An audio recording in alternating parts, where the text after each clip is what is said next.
तुम्ही पाहताय genius foundation. तर या ठिकाणी आपण मराठी व्याकरण पाहतोय। तर मराठी व्याकरणामध्ये आपण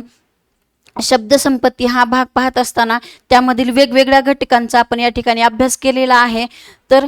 कालच्या व्हिडिओमध्ये आपण वाक्प्रचार पाहिलेले आहेत। तर आजही आपण वाक्प्रचार, आणखी असे काही वाक्प्रचार आहेत ते आज आपण इथं पाहणार आहोत। तर चला सुरुवात करूया। वाक्प्रचार: अंथरुणाला खेळणे म्हणजे आजारी पडणे, एकाच माळेचे मणी म्हणजेच सर्वजण सारखे असणे, उदो उदो करणे, कौतुक करणे, आगीतून फुफाट्यात सापडणे म्हणजे लहान संकटातून कुठल्या तरी मोठ्या संकटामध्ये अडकणे किंवा मोठ्या संकटामध्ये सापडणे, अचंबा वाटणे म्हणजे नवल वाटणे किंवा आश्चर्य वाटणे, अपराध पोटात घालणे म्हणजे माफ करणे किंवा क्षमा करणे, काजवे चमकणे म्हणजे डोळ्याला अंधारी येणे किंवा चक्कर येणे, चेहरा खुलणे म्हणजे आनंदित होणे किंवा खूप आनंद होणे, जमदग्नीचा अवतार असणे म्हणजेच खूप रागीट माणूस, जिव्हारी लागणे म्हणजे एखादी गोष्ट मनाला लागणे, अंगाचा तिळपापड होणे म्हणजे खूप राग येणे,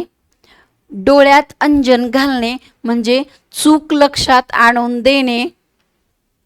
धडकी भरणे म्हणजे खूप भीती वाटणे, धन्यता वाटणे अतिशय समाधान वाटणे किंवा समाधानी होणे, पोटात गोळा येणे खूप भीती वाटणे, भाळी लिहिणे म्हणजेच नशिबात असणे, श्रीमुखात देणे म्हणजे कानाखाली मारणे, संपन्न होणे म्हणजे कार्य पूर्ण होणे किंवा एखादे काम पूर्णत्वास जाणे, हात देणे म्हणजेच मदत करणे, हाती करवंटी येणे म्हणजे भीक मागण्याची वेळ येणे, हात पिवळे करणे म्हणजे लग्न लावणे,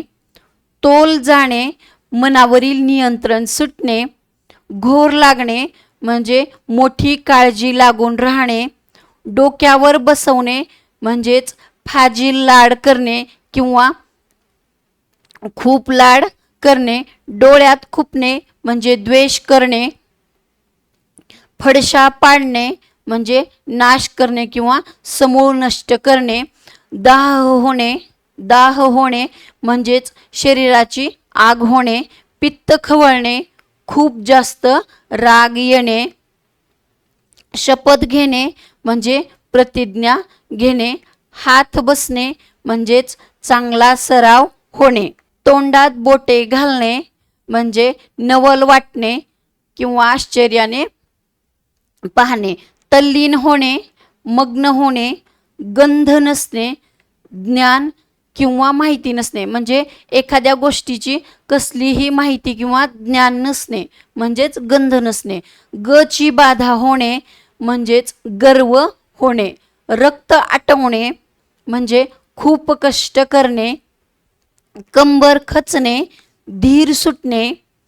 केसाने गळा कापणे म्हणजेच घात करणे किंवा विश्वासघात करणे, कान फुंकणे म्हणजे चुगली करणे किंवा चहाडी करणे, कानामागे टाकणे दुर्लक्ष करणे, जिभेला हाड नसणे म्हणजे वाटेल ते बोलणे आणि वाटेल तसे बोलणे। तर आतापर्यंत आपण इथं 80 वेगवेगळे वाक्प्रचार पाहिलेले आहेत। तर हे सर्व वाक्प्रचार 4थी स्कॉलरशिप, 7वी स्कॉलरशिप तसेच 5वी नवोदयच्या परीक्षेला नक्कीच विचारले जातात। त्यामुळे सर्वांनी हे सर्व वाक्प्रचार आपण घेतलेले अभ्यासा आणि अशाच नवनवीन व्याकरणाच्या व्हिडिओसाठी आपल्या चॅनलला सबस्क्राईब करा आणि आपल्या मित्रपरिवाराला लिंक पाठवा, जेणेकरून त्यांनाही आपल्या चॅनलवरील व्हिडिओज पाहता येतील।